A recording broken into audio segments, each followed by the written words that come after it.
Maka Roh Kudus saya istilahkan dengan teman dekat kita. Yohanes 14 ayat 16, aku akan minta kepada Bapa, ia akan memberikan kepadamu penolong yang lain, Parakletos, seorang yang dipanggil dekat untuk bersama kita, mendampingi kita. Khususnya kata ini juga dipakai dalam suasana pengadilan sebetulnya, untuk dia membela kita. Kita hidup di hukum roh sebetulnya, ada hukum di negara kita. Tapi sadar gak sadar teman-teman, ini ada yang namanya hukum rohani. The law of the spirit of life, hukum roh kehidupan. Yang teman-teman percaya gak percaya itu berlaku. Hukum tabur tuai itu the law of the spirit of life. Teman-teman percaya gak percaya, hukum itu ada. Yang gak kelihatan misalnya hukum gravitasi itu juga ada. Sekalipun kita gak lihat. Nah, dia diberikan supaya ia menyertai kamu kapan? Selama-lamanya.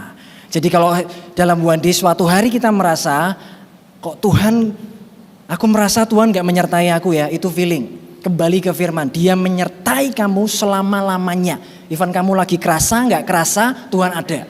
Ini sebetulnya hanya soal iman kita akan kebenaran ini. Ingat, apa yang gak kita lihat dengan mata jasmani bukan berarti gak ada. Dunia spiritual, hal rohani, sekalipun gak kelihatan itu ada. Sains pun bilang begitu. Gak semua yang kita lihat itu berasal dari apa yang tidak kita lihat. Itu sains, ilmuwan, teman-teman boleh baca aja di Google, semua ada. Jadi dunia ini tidak sekecil yang kita bayangkan.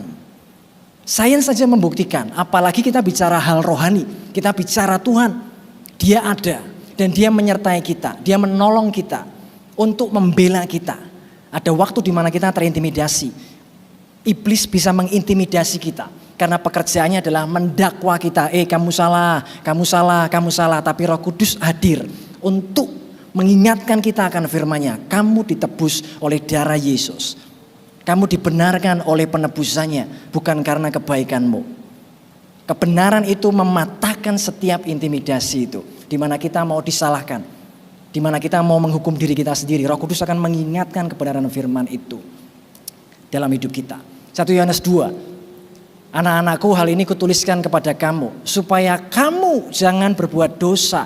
Namun jika seorang berbuat dosa, kita mempunyai seorang pengantara, Parakletos, pada Bapa, yaitu Yesus Kristus yang adil.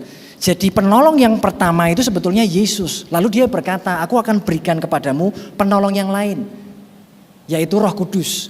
Dua-duanya Allah, tapi bisa dibedakan, Yesus dan Roh Kudus. Dan sekarang kita Roh Kudus di dalam kita, berdiam dalam kita. Karena tubuh kita adalah bait Allah. Tubuh kita bait Allah, ada roh manusia kita dan ada Roh Kudus dalam kita. Untuk orang yang sudah percaya, maka Yesus adalah pengantara kita, Parakletos. Yang pertama, yang kedua sekarang kita bersama Roh Kudus. Khususnya dia pesan, Yohanes pesan gini, jangan kamu berbuat dosa. Tapi kalau kamu berbuat dosa, ingat bahwa kamu punya Parakletos, kamu punya penolong, Yesus dan Roh Kudus yang akan membela kamu. Asal kita mau percaya di dalam Dia dan selalu merendahkan hati di dalam Kristus, maka penebusannya itu berlaku buat kita.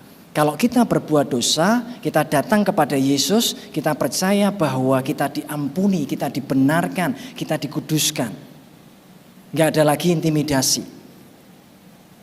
Kalau masih berbuat dosa, jangan sengaja berbuat dosa. Tapi ayat ini bilang kalau kamu berbuat dosa, ingat ada pengantara. Kalau berbuat dosa lagi kok hal yang sama terjadi. Ulangi lagi ayatnya, ingat kamu punya pengantara. Yesus yang menebus hidupmu. Oleh darahnya kamu diampuni, dosamu diampuni.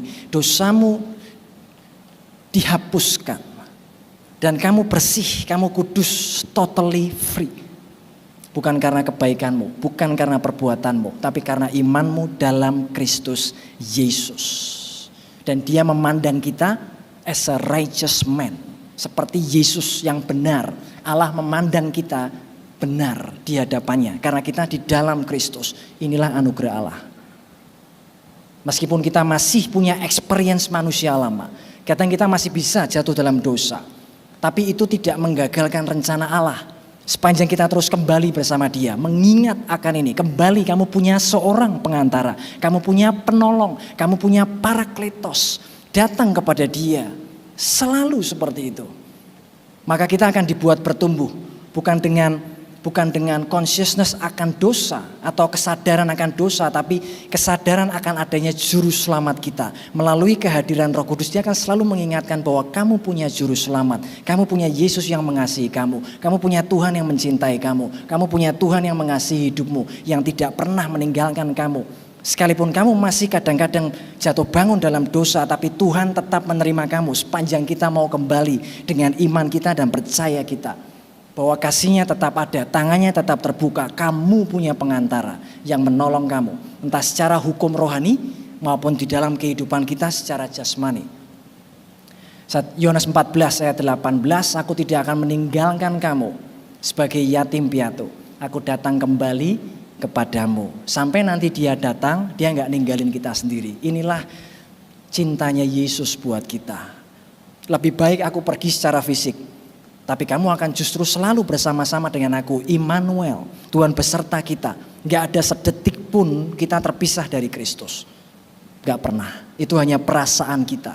Tapi kalau kita mau percaya, every second of your life selalu bersama Kristus. Gak pernah sedetik pun kita terpisah dari Kristus.